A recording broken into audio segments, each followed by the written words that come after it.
자, 저의 지금 앞에 길게 말씀드린 거는 어쨌든 그 인적 역량 중에서 양적인 요소를 말씀드린 건데요. 뭐 양적인 요소도 작년부터 약간 반전이 되기 시작하니까 출생률이 좀 되살아나는 것 같아서 좀 더 추이를 봐야 되겠는데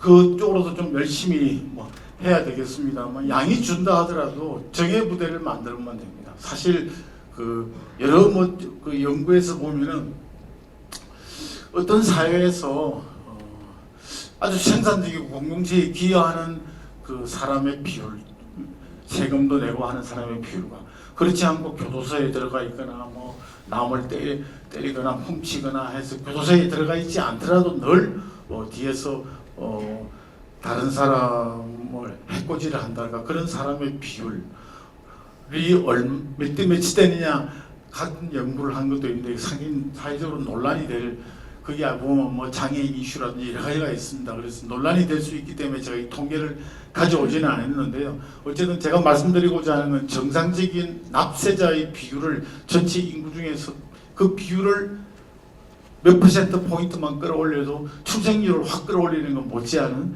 그런 효과가 있다 말씀을 드리고요. 또 그 밖에 굉장히 같은 일을 좀 다른 방식으로 해서 생산성을 끌어올리면 어떠냐 하는 뭐 그런 얘기들을 가지고 지금 이게 하는 건데 오른쪽 그림에서 보시듯이 우리는 짬밥이 급여를 결정하는 정도가 가장 높고 그냥 학교나 직장에서도 그냥 선배한테 배운 대로 또 교과서에 있는 대로 달달 외우기 때문에 문제 해결 역량이 상당히 떨어진다. 뭐 이거는 기술자가 될래 교사가 될래 했을 때 압도적으로 우리가 교사가 되겠다는 비율이 높다는 부분. 또 오른쪽 그림은 20대 가운데 군대 간 사람 빼고 부모하고 동거하는 비율이 얼마나 되느냐 했을 때 우리 80%가 넘습니다. 뭐 오른쪽 그림에 있는 이 노르딕 국가들의 경우로 보면 10% 되거든요.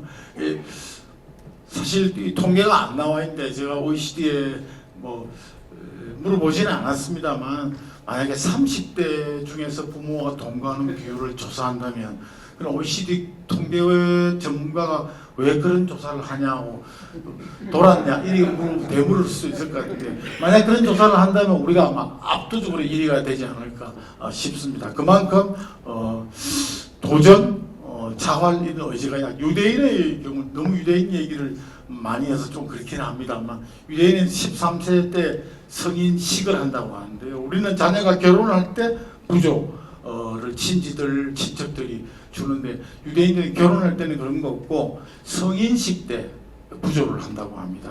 친지나 가족들이 보통 평균 우리나라 돈으로 한 6, 7천만 원 미국 돈으로 한 5만 달러 정도를 주면 그걸 부모가 이제 후견인으로서 함께 저축을 하거나 주식 투자를 하거나 하여튼 부모도 비교적 안정기조화해서 이 성인식 때 받은 돈을 까먹으면 곤란하니까 너무 리스크 테이킹을 할 수는 없고 안정기조화해서 운용을 하다가 20세가 되면 성인이 되면 그 돈을 갖고 이제 독립을 하게 되거든요. 그러니까 뭐 준비가 됐든 안 됐든 독립을 하게 되는데 독립을 그렇게 야멸차게 집 밖으로 내쫓는데도 불구하고 결과적으로 가장 압도적으로 잘 산다는 것이 시사하는 바를 생각하면 우리가 30대 자녀를 끼고 앉아 있고 20대 후반의 자녀가 다니는 직장에 엄마가 전화해가지고 왜 애를 밤늦게까지 붙잡고 있냐 뭐 그런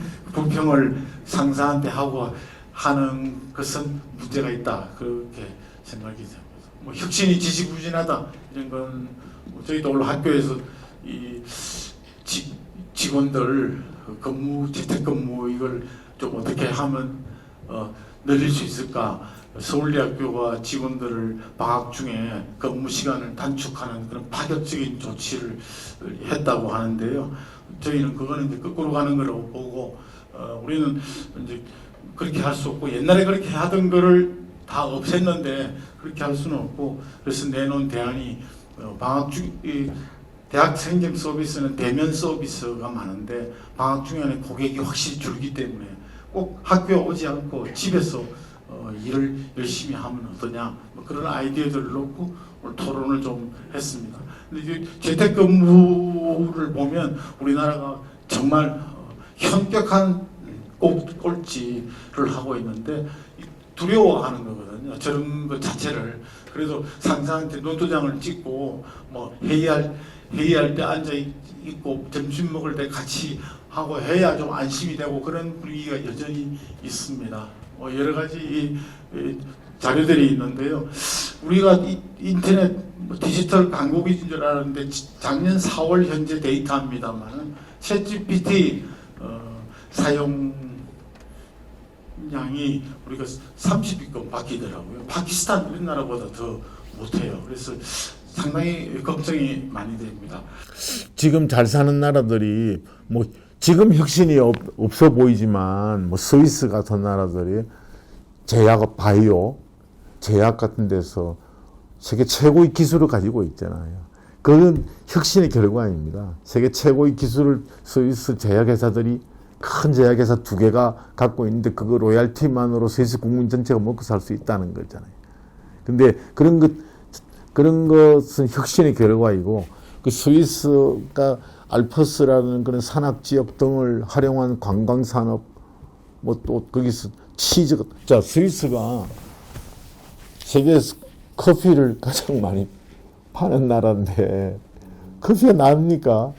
커피는 아프리카 뭐 이디오피아나 뭐 콜롬비아나 베트남에서 나는데 스위스는 어떻게 해서 커피를 제일 매출이 많을까요? 알커피잖아요. 그 커피 원료를 사와가지고 커피를 만들어서 부가가치를 높여서 만드는 그게 혁신이잖아요. 스위스 초콜릿 벨기에하고 스위스 초콜릿 세계 최고인데 거기 코코아가 납니까? 코코아는 다 아프리카에서 나는 거예요. 아프리카에서 나는데 그걸 사가지고 와가지고 그 사람들이 세계 최고로 비싼 초콜릿을 만들어 내는데 그거는 뭐 그냥 아무나 할 수 있는 게 아니고 그 엄청난 노하우와 장인정신, 혁신적인 기술이 녹아 들어가서 그렇게 된 거라고 봐야 되지 않겠어요? 그 네덜란드 같은 나라들 뭐 그냥 잘 사나 보다 그거 아니고 16세기, 17세기 네덜란드 주식회사라는 제도를 처음 만든 거라 복식부기 같은 것부터 시작해서 그런 나라들이 다 혁신을 한 겁니다. 독일은 종교개혁을 통해서 그때 마틴 루터 종교개혁을 하면서 구텐베르그의 인쇄술이 나와가지고 성경을 보급을 하게 됐는데 국민들에게 종교개혁을 한 사람들 얘기가 그전에는 목사님이나 신부님이 성경을 읽어줬어요. 신도들한테. 그럼 신도들은 기독량 해가 들었는데 이제는 각자 스스로 성경을 읽을 줄 알아야 된다. 이런 캠페인을 벌여가지고 그러니까 사람들이 어쩔 수 없이 하나님을 믿는데 천국 가기 위해서 뭘 해야 되냐. 우선 글을 배워야 되겠다. 다 글을 배워가지고 독해력이 올라가면서 그게 산업혁명의 기초가 된 겁니다. 그러니까 종교개혁을 먼저 한 나라들이 영국이라든지 뭐 네덜란드라든지 독일이라든지 스웨덴 이런 나라들은 문해력이 확 올라가면서 산업혁명을 빨리 했고요. 그 전에 더 잘 살았던 이탈리아라든지 프랑스라든지 남부에 농업을 주로 하던 나라들, 농업 여건이 좋았던 나라들은 종교개혁에 소극적이었어요. 가톨릭이 중심이었기 때문에. 그래서 여전히 신부님이 읽어주는 성경에 의존하다가 독해력이 낮아지니까 산업혁명이 뒤지게 되고 그래서 북유럽이 남유럽보다 종교개혁 덕분에 잘 살게 된 겁니다. 산업혁명이 종교개혁 덕분에 독해력이 뛰어나서 근로자들이 해독을 할 줄 아니까 산업혁명이 시작됐고 그래서 잘 살게 된 겁니다. 남쪽은 농사만 지고 무슨 방적 이런 걸 잘 안 했어요. 그렇게 해서 못 살게 된 거예요. 그 전에 르네상스 이전에는 아랍이 더 잘 살았습니다. 아랍이 문명도 굉장히 발달했습니다. 근데 아랍에서는 코란이라는 경전을 인쇄하는 것이 불경스럽다. 코란은 인쇄하는 게 아니고 필사를 해야 된다. 그렇게 주장을 했기 때문에 코란이 보급이 안 됐어요. 여전히 성직자들이 사람들한테 말로 코란 내용을 전달하는 게 되니까 아랍 사람들이 문해력이 올라가지 않아서 르네상스를 계기로 유럽보다 아랍권이 국력이 뒤지게 됩니다. 자, 뭐 우리가 얻을 수 있는 그 우리나라가 발전하게 된 경제 성장을 하게 된 것도 이승만 대통령 때부터 시작해서 민간 협력으로 사학을 많이 만들어서 문해력이 확 올라갔기 때문이거든요. 수많은 근로자가 매뉴얼을 읽을 줄 알고 작업 지시를 이해할 수 있는 그런 수준이 되어서 우리가 경제 발전을 비약적으로 하게 되었는데 디지털 지금 문해력이 어떠냐. 청년들은 괜찮은데 노인층은 선진국에서 아주 낮은 꼴찌 수준, 꼴찌까지는 아니지만 아주 하위권에 처해 있고 전반적으로 챗GPT 사용량 이런 거 보면 우리가 디지털 강국이 아니라 세계 30위권에도 못 미쳐요. 제가 그 월드뱅크에서 나온 자료 등을 보면 우리가 파키스탄이나 필리핀보다 챗GPT 사용량이 뒤떨어져요. 아, 특수입니다. 예. 그럼 무슨 얘기냐? 혁신이 안 일어나고 있다. 그런 얘기입니다. 우리는 옛날 방식으로 지금 일하고 있고 원격 근무 선진국 중에 꼴찌예요. 그러니까 원격 근무가 꼭 바람직하냐?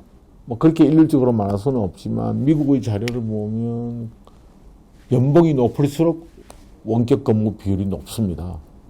생산성이 높다는 얘기죠. 그래서 우리는 그리고 기업들 중에서 AI를 활용하는 비율이 선진국 중에서 꼴찌예요. AI를 활용하는 비율이 베트남이나 인도네시아보다 우리 못해요.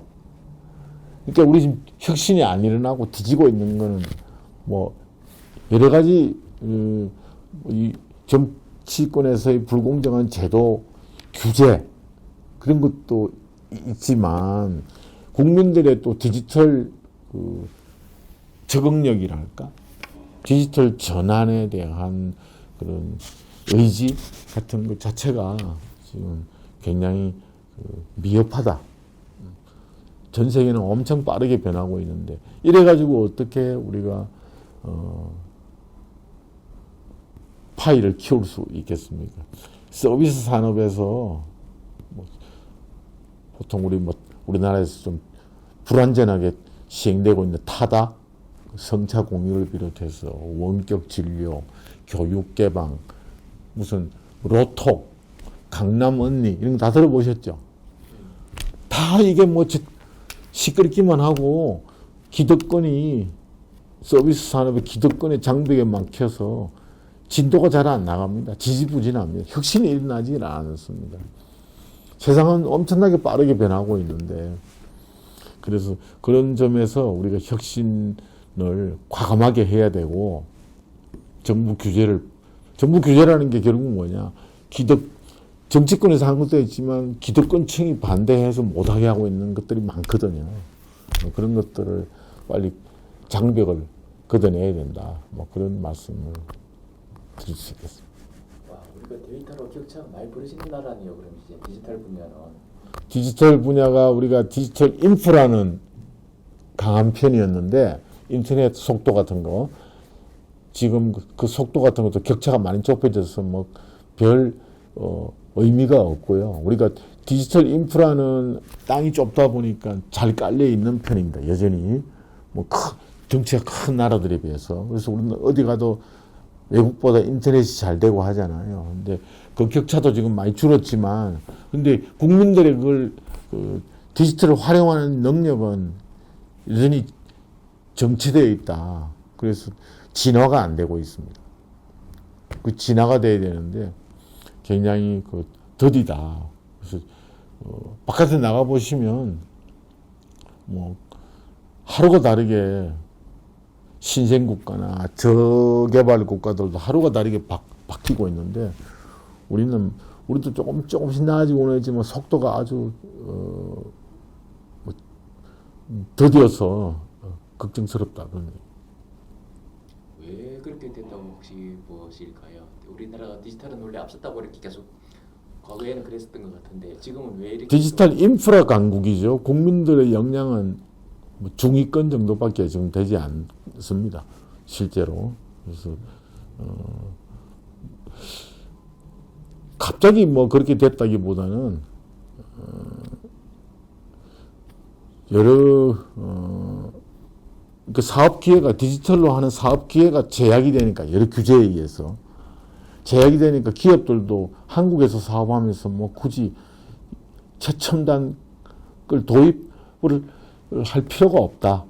그걸 해본들 뭐 여기서 사업할 수 있는 것도 아닌데 그래서 글로벌 유니콘 비즈니스 모델 상당수가 한국에서는 적용할 수 없는 그런 구조로 되어 있습니다. 어떻게 보면 사회 시스템이나 분위기 전체가 좀 정체됐다고 볼 수 있겠네요. 그렇습니다. 활력이나 이동성이 활력이 없죠. 지금 뭐 활력이 느껴지나요?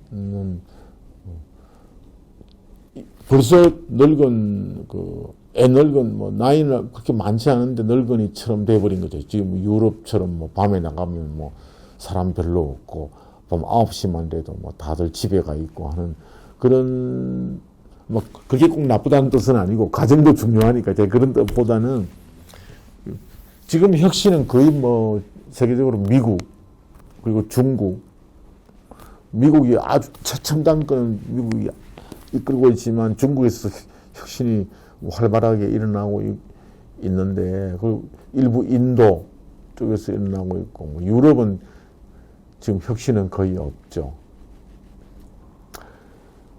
중국은 경제 시스템에서만큼은 우리 못지않게 시장 경제 체제를 갖추고 있는 경우가 많이 있습니다. 그래서 그 사람들이 좀 또 기본적으로 실리적이잖아요. 실리적이고 경제에 있어서는 정치적으로 무슨 독재 체제에 반대한다든지 저항한다든지 하는 건 용납하지 않지만 돈을 버는 것에 관해서는 상당히 폭넓은 자유를 허용하고 있거든요. 그런 점에서 그리고 이제 숫자가 많잖아요. 기본적으로 그 R&D 투자라든지 또 뭐 인재 육성이라든지 그런 데서 숫자가 많고 물량 공세로 정부 지원을 과감하게 하니까 그 결실을 본다고 봐야죠.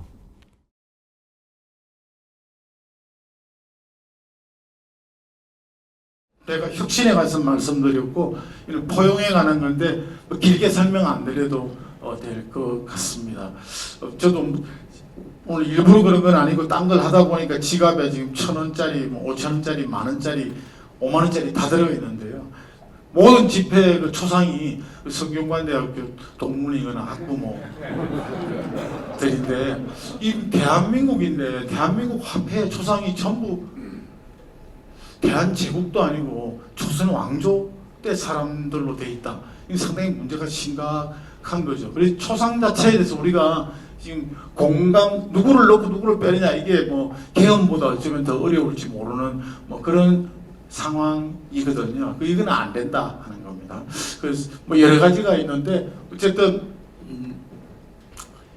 갈등이 너무 심하고 전체적으로 보면 우리가 이 세계 가치관 조사라고 가장 권위 있는 사회의식 조사를 보더라도 우리 운칠기사 뭐 이런 얘기를 하지만 아니나 다를까 우리 노력보다 더 중요하다고 응답한 비율이 세계에서 가장 높습니다.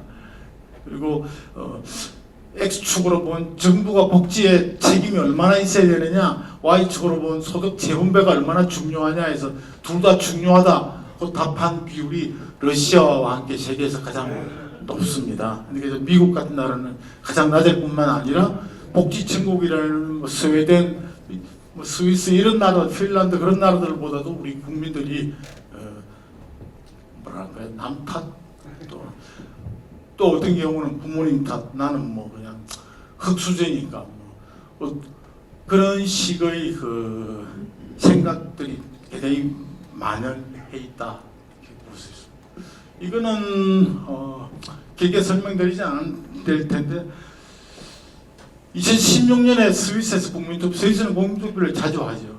투표가 있었습니다. 한때 유행했던 기본소득 1인당 월 300만 원씩 주는 것에 대해서 국민투표에 붙였는데 77%가 반대해서 부결이 됐습니다. 근데 그 한 해 전에 그리스에서는 북극과 부도를 앞두고 역시 국민투표가 있었는데요. 그리스 당시의 공적연금의 소득 대체율이 평균 100.2%, 100.8%군요. 8%였습니다. 그러니까 이건 그 일하나 안 하나 뭐 별 차이가 없다. 그런데 이 너무 관대하니까 이걸 좀 대폭 줄이자.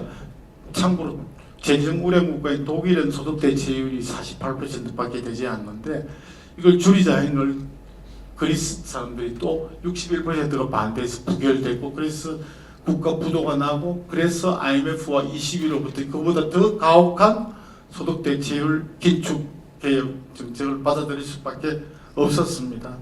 두 나라의 차이점은 뭐냐? 그게 이제 제가 말씀드리는 세대 간 포용성 또는 책임 의식을 갖고 있는 스위스와 뭐 그렇지 않은 그리스 두 나라의 밤에 TV를 틀면 스위스 이런 데는 쇼 이런 것보다도 정책 토론 프로그램이 많은데 우리는 그 토론 프로그램이 심야에 밤 11시 넘어서 이런 때 하거든요. 반드시 공영방송은 그걸 해야 되는데 11시 한 20분부터 시작해서 새벽 1시 정도까지 뭐 하여튼 광고도 별로 안 붙는 그 시간에 이제 또 억지로 갖다 붙이는 거고요. 저기는 프라임 타임에 스위스 같은 데는 정책 토론 프로그램인데 그거는 결국 또 많은 사람들이 그걸 본다는 그런 뜻으로도 이해가 됩니다. 그래서 여기하고 차이들이 다른 건 쭉 한번 보시고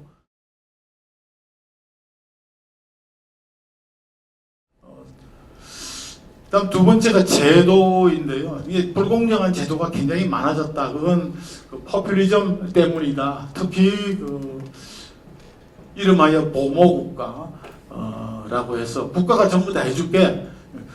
지난 정부에 특히 뭐 국정 기조 자체가 내 삶을 책임지는 국가인데 역사상 공산국가도 그런 그 국정 지표를 채택한 사례가 없습니다. 내 문제에 관심이 있는 국가는 괜찮은데 내 삶을 책임지는 국가는 굉장히 어수선한 조지 오웰식 얘기라고 생각이 됩니다. 그런 것을 통해서 민간 탄력이 크게 위축이 되었는데요. 뭐 뒤에 그런 예들을 제가 좀 들기는 하겠는데 그리고 여러 정책들이 도덕지향적인 취지는 아주 좋은데 사실 시행해보면 부작용이 많이 나타나거나 취지에 반하는 결과가 드러나거나 그런 것들이 굉장히 많습니다. 오구라 기조라는 일본 철학자인데요. 서울대학교에서 8년 동안 공부하고 박사학위를 받았습니다. 그래서 일본에 귀국해가지고 쓴 책의 제목이 한국인은 도덕지향적이다 이런 책을 썼어요. 그래서 얼핏 보면 야 우리를 이렇게 높게 평가하나 그게 아니고 결론은 이런 얘기입니다. 한국인은 도덕을 지향하지만 도덕적이지는 않다. 뭐 그런 뭐 결론은 핵심은 그렇다고 볼 수 있습니다. 한국에 가면 대표적으로 뭐 김영란법 이런 게 있는데 뭐 무슨 저녁은 뭐 저녁이든 점심이든 식사는 3만 원 이상 뭐 어쩌고 저쩌고 이렇게 나오는데 취지 아주 참 그럴듯하고 그런데 그 도덕을 지향하지만 다들 다 어기고 있다 그런 얘기고요. 중대재해 처벌 뭐 마트 의무 휴업 무슨 분양가 상한제 저는 담배를 피니까 흡연구역 저도 세금 내고 그리고 또 우아하게 담배를 피우고 싶은데 담배 필 데가 없어요. 그래서 여기 뒤에 밑에 나가 보시면 상당히 많은 젊은이들이 335 모여서 건물 옆에 어석한 데서 그 피우고 있다가 누가 오면 눈 마주치기 미안하니까 스마트폰 보는 척하고 이렇게 있는데 또 막 숫자가 많을 때는 낮에 이럴 때는 보면 대기업이 그 입주해 있는 빌딩에 40-50명씩 모여서 담배 피우고 있으면 외국인들이 지나가다가 불났나 뭐 하고 쳐다볼 정도로 좀 아니 흡연구역을 만들어줘야 되거든요. 그러니까 흡연구역의 취지 자체가 나쁘지 않은 거 간접 흡연 피해도 줄이고 쓰레기 같은 거 화재 위험을 다 줄이려고 한 건데 그래서 제가 제자한테 흡연구역을 앱에 좀 표시나게 할 수 없느냐, 주유소 뭐 이런 것까지 다 앱에 다 있는데 우리가 뭐 갑자기 이름이 생각이 안 나네요. 하여튼 그 티맵 같은 걸 켜면 거기서 흡연구역을 찾으면 사실 저도 담배 피우고 싶은데 이 근처 어디 있는지 몰라서 그냥 적당하게 어수선한데 불빛 없는 데 가서 피게 되는데 공짜로 마트시 챙겨옵니다. 근데 혹시 피면서도 누가 저 사진 찍어가지고 전직 장관 뭐 이렇게 할까봐 한편으로는 불안하고 한편으로는 죄책감을 느끼면서 온 국민을 흡연자를 범죄자 만들 그렇게 할 필요가 있느냐 그런 얘기죠. 그렇게 그 한국인들의 전형적인 모습이 있는데요. 식당에 가면 여기도 제가 아까 가봤는데 한 장이면 충분합니다. 한 장이면 충분 안 하거든요. 보통 2장씩 뭐 석 장씩도 떼고 그래서 제 어디 강남역 근처에 있는 한 식당 우리 하동 출신 그 주인한테 그 얘기했더니 그 집에서 제가 다음에 갔더니 장현장 좀 와보세요. 왜? 화장실 안 가보세요. 가보니까 2장이면 충분합니다. 고쳐놨더라고요. 근데 뭐 그렇게 하면 뭐 양심의 가책도 없이 그런데 한 장이면 충분하지 않는데 한 장이면 충분하다니까 이왕 어긴 거 뭐 2장이든 석 장이든 막 뽑아 쓰고 그렇게 할 수 있잖아요. 우리 아파트 얘기 자주 해서 그런데 우리 아파트에 가면 그 단지가 커서요 목욕탕이 있습니다. 목욕탕에 들어가면 그 옷 벗고 뭐 거울 입고 한 데 있지 않습니까? 거기 가면 딱 써붙여놨어요. 우리 단지의 품격은 이곳에서부터 시작됩니다. 다음 3가지를 지킵시다. 1. 수건은 1인당 1장씩 씁시다. 2. 로션과 크림은 얼굴에만 바릅시다. 3. 헤어드라이어는 두발 건조에만 사용합시다. 이렇게 돼 있어요. 그래서 우리 아파트 단지 대부분 교육 수준도 좀 높고 뭐 소득도 근데 괜찮은 분들인데 하여튼 헤어드라이어로 뭐 겨드랑이 못해서 발가락까지 헤어드라이어로 그 말리고 또 뭐 로션 이런 거 겨울에 오면 엉덩이도 막 하고 그러는데 수건은 저는 얼굴이 알리 딱 1장씩만 쓰는데 다 2장씩 써요. 그래서 수건이 좀 얇아요. 2장씩 쓰게 하든지 아니면 수건을 1장으로 충분하도록 그 만들어 줘야지 1장씩 씁시다 하는 게 말이 되잖아요. 그래서 저는 이제 모욕하고 나올 때 1장으로 좀 부족하기 때문에 밖에 나오기 전에 제자리 뛰기 70번 이렇게 그냥 뛰기 35번 가위 뛰기 35번 해가지고 물을 털고 나와서 하니까 좀 1장으로 훨씬 더 할 수 있는데요. 제가 뭐 웃기자고 드리는 말씀이 아니고 늘 생각하는 게 우리는 왜 이렇게 이율배반적으로 이게 명과 실이 부합하지 않는 것을 강조하느냐. 물론 주자하고의 뿌리 이런 것도 뭐 여기 제가 썼습니다만 뭐 그런 것들이 있습니다. 자, 뭐 나머지 보시고 제가 아까 포퓰리즘 때문에 공정하지 못하게 제도가 많이 악화됐다고 말씀드렸는데요. 이거는 최근에 나온 개념입니다. 참여세율, Participation Tax Rate이라고 하는데 무슨 뜻이냐 하면 복지를 수혜받던 사람이 그래서 복지 혜택을 받던 사람이 일을 하기 시작하면 실제로 내는 세금이 얼마나 될까 그런 뜻인데 세금이라는 것은 뭐 그 사람이 일을 해봐야 거의 최저임금 일자리일 테니까 세금 얼마 내겠습니까? 그런데 그보다는 국민연금이라든지 건강보험이라든지 그런 것들이 좀 있을 거고요. 더 중요한 것은 자기가 받던 복지 혜택이 상당히 줄어듭니다. 그 복지 혜택 줄어드는 것까지 세금으로 환산을 하면 전체 불이익이 얼마나 될까 하는 뜻인데 놀랍게도 우리나라는 100%가 넘는 거죠. 뒤집어 얘기하면 일하는 것이 일하지 않고 복지수혜자로 남는 것보다 더 손해다. 그만큼 불공정하게 없는 거죠. 일하는 사람이 더 손해인데 너무 불공정한 거죠. 오른쪽 그림은 뭐 비슷한 얘기입니다만 최저임금 일자리에 있던 사람이 몇 달 일하고 실업에 들어가면 받는 구직급여 역시 우리나라는 105%를 받게 되는데 그러면 일 안 하고 그냥 좀 쉬었다가 구직급여 받다가 또 취업해서 몇 달 일하다가 또 쉬는 게 낫죠. 그러니까 이런 제도 자체가 다 불공정하다는 거고요. 뭐 나머지 길게 말씀 안 드릴 텐데 우리나라에 옛날에 우리 어릴 때는 선진국에 특히 유럽 이런 데 농업 보조금이 많아서 폐해가 막 심하다 그런 얘기를 들었는데 지금 우리가 그 OECD 평균보다 훨씬 더 2배 이상 농업 보조금이 많습니다. 이건 FTA 협정 체결되고 국회 비준을 받으면서 정치권의 그 반대급부로 농업에 대한 그런 보조금 제도를 많이 늘렸기 때문에 여기에는 뭐 면세유류 이런 것들이 다 포함이 되는데 사실 저희 같은 베이비부머들이 은퇴해서 농무촌 지역에 가서 살게 되고 농사를 짓는다라는 그 인정을 받게 되면 여러 가지 혜택들이 있죠. 뭐 유류, 전기요금, 건강보험 등등이 모두 다 반값. 내지 유류 같은 거는 뭐 세금 자체가 아예 없는 그런 식으로 되고 그 외에도 여러 가지 혜택들이 있게 되는데 그런 것들에서 파생되는 낭비 아무런 국가적으로 뭐 도움은 되지 않고 하는 것들이 굉장히 많이 있습니다. 시간이 많이 가서 긴 얘기는 안 할 텐데요. 좀 놀라운 거는 우리나라의 그 구매력 기준 보면 우리나라의 구매력 기준 국민소득이 일본을 넘으면 10년쯤 됐고요. 구매력 기준이 아니고 그냥 뭐 소득이 일본을 넘으면 작년에 뛰어넘었다고 하기는 하는데 이 근로자의 임금은 국민소득은 아직 영국의 3분의 2도 안 되는데 이 임금은 지금 영국보다 우리가 높습니다. 그러니까 영국 외에도 여기 여러 다른 나라들이 있는데요.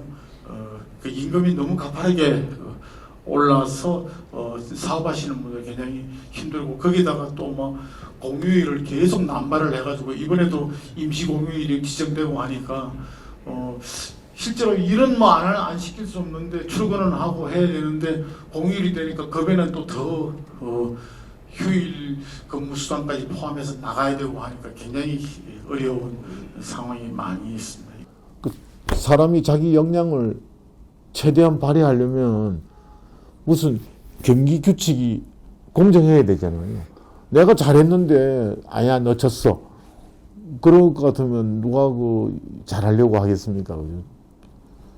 차라리 뭐 뒤에 혹시 배경이 비슷한 사람, 뭐 고등학교 선배가 있나 알아보고 그 사람한테 부탁해가지고 승진하는 게 낫지. 그 시스템이 공정해야만 되는데 잠재력을 최대한 발휘할 수 있지 못하게 또 만드는 제도들이 너무 많다.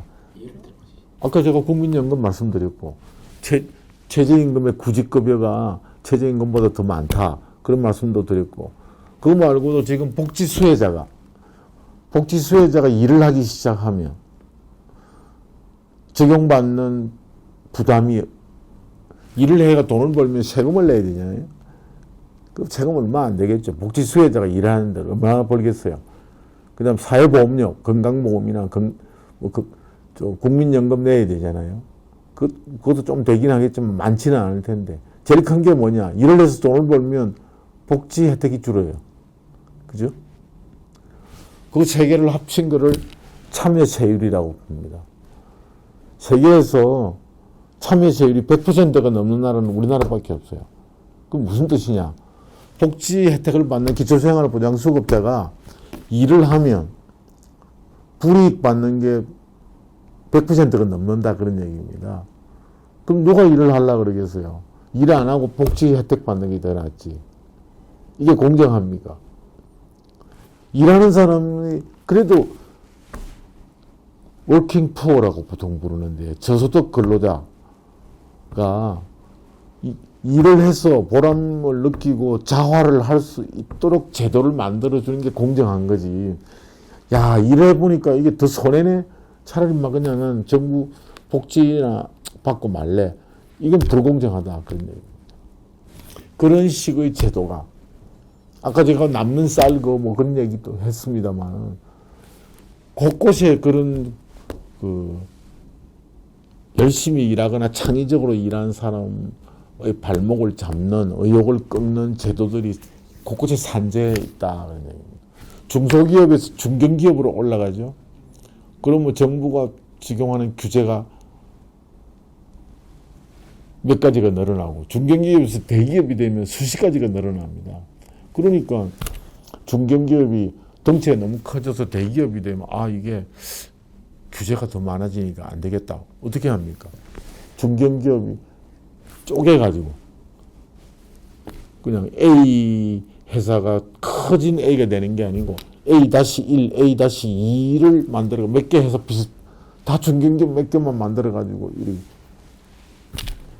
그걸 피터팬 증후군이라 그러는데, 그런 식으로 대기업이 되는 게 더 손해인, 그러니까 종업원을 더 많이 채용하고 매출이 늘어나고 세금을 더 많이 내고 하면 잘했다고 격려를 해줘야 되는데, 그래? 너 그러면 이제부터 이것도 뭐 부담해야 돼, 이걸 의무적으로 지켜야 돼 하는 것이 뭐 엄청나게 늘어나니까 그게 공정하냐 그런 얘기죠. 제 얘기는.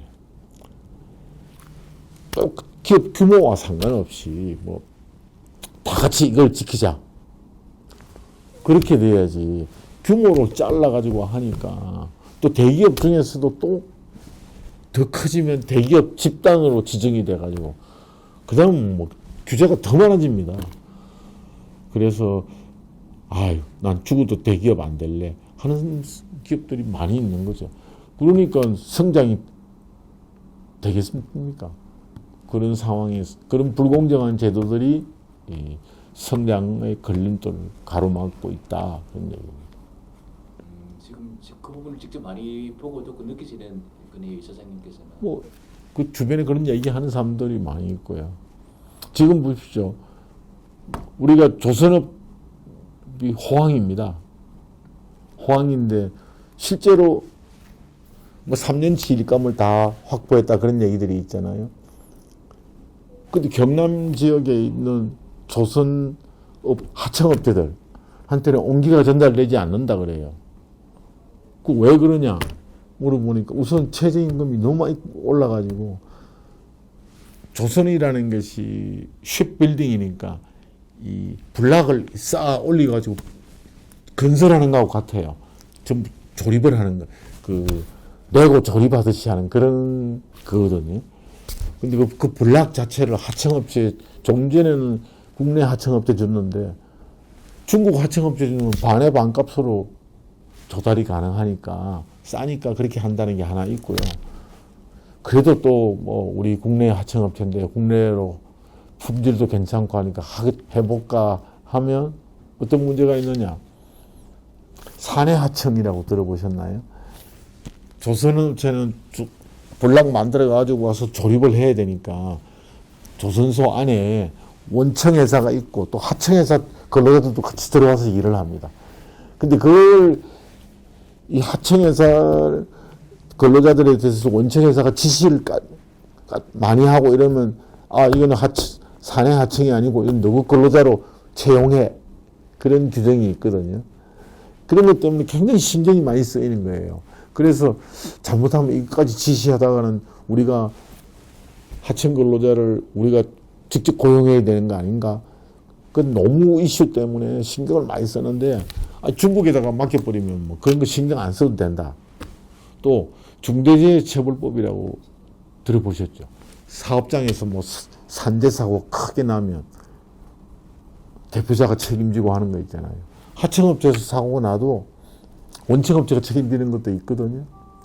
그러면 국내 하청업체에 일감을 좀 줘가지고 좀 도와주려고 그랬는데, 이거 산재사고 나가지고 뭐 이런, 그런까지 신경 쓰는 것보다, 중국에 맡겨버리면 거기서 뭐 산재사고가 나든지 말든지 우리 아무 상관은 없잖아요. 그러니까 결국, 이것저것 막 골치 아픈데 그냥 중국에 하청 주자. 그렇게 된다는 거예요. 값도 싸지만 여러 가지 노무 이슈 같은 것도 딱 생각해 보면 골치 아프다 그런 얘기입니다. 그러니까 이게 제가 말씀드리는 이런 근로자를 위한다고 만든 제도잖아요. 이 사내 하청을 직접 고용해라, 산재 조심해라, 이런 근로자를 최저임금을 올려라 이런 것, 근로자를 위한다고 만든 제도인데 어떻습니까? 우리나라 일자리만 줄이고 중국 일자리만 만들어주는 이게 그러면 이게 공정한 거고 취지에 맞는 거냐? 뭐 그런 말씀을 제가 드리는 거죠. 그런 것들이 많습니다. 지금 얼마 전에 통상임금 범위가 크게 확대됐잖아요. 대법원에서 판결로 인해서. 통상임금 범위가 확대되면 지금 취직에 있는 사람들은 좋죠. 퇴직금 훨씬 많이 받는 거니까. 그죠? 취직에 있는 사람은 좋은데 기업들 지금 얘기 들어보면 임금비 부담이 확 늘어났다 갑자기. 늘어나가지고 올해는 채용을 좀 줄이자. 또는 근로자하고 올해 임단협 할 때는 미안하지만 이번에 임금비 부담이 너무 많이 늘어서 이제 급여는 조금밖에 못 올려주겠어. 또 아니면 동결하자. 이래 할 수밖에 없다. 안 그러면 우리 사람을 못 뽑고 내보낸 사람 내보내는 거 할 수밖에 없다. 또는 무인 자동화를 좀 더 빨리 촉진해가지고 할 수밖에 없다. 이렇게 대책이 나올 수밖에 없거든요. 기업도 국내에서만 하는 게 아니고 전 세계하고 경쟁하는데 자기도 살아남아야 되니까. 그러면 사용자 근로자 관점에서 약자편을 든다 해서 근로자를 보호하기 위해서 통상임금급여 범위를 확대한 것은 이해가 되는데 결과적으로 어떻게 되느냐. 취업에 있는 사람보다 더 어려운 사람이 있어요. 미취업자, 구직자, 실업자. 그런 사람들한테는 이게 낭보가 아니고 이거는 재앙이나 다름없어요. 일자리가 줄어드는 거죠. 채용 안 한다. 이렇게 되니까 청년들, 대학생들, 졸업생들한테는 안 좋아요. 더 나아가서 더 멀리 보면 이 지금 취업에 있는 근로자들의 자녀 한 20, 30년 뒤가 되겠습니다만 자녀들한테 다시 부메랑이 되는 거예요. 그래서 제가 그게 불공정하다는 뜻은 아니지만 근로자를 위한다고 하는 것이 결과적으로 근로자한테 부메랑으로 돌아올 수 있기 때문에 주 52시간을 너무 경직적으로 운영한다든지. 저는 주 52시간에 찬성하지만 그걸 환산하는 단위 기간은 너무 경직적으로 하면 안 돼요. 1년을 해가지고 바쁠 때는 열심히 또 몇십 시간이라도 일하고 좀 느슨할 때는 아예 며칠 쉬어버리든지 그렇게 하는 식으로 허용을 해줘가지고 주 52시간을 기준으로 맞추면 되잖아요. 그런 거라든지 일률적으로 정년을 연장한다든지 하는 그런 것 조치 등이 제가 볼 때는 당장은 근로자한테 취업자한테 좋을지 몰라도 미취업자들한테 또 우리 미래 세대한테는 불공정한 제도다. 그렇게 말씀드리겠습니다.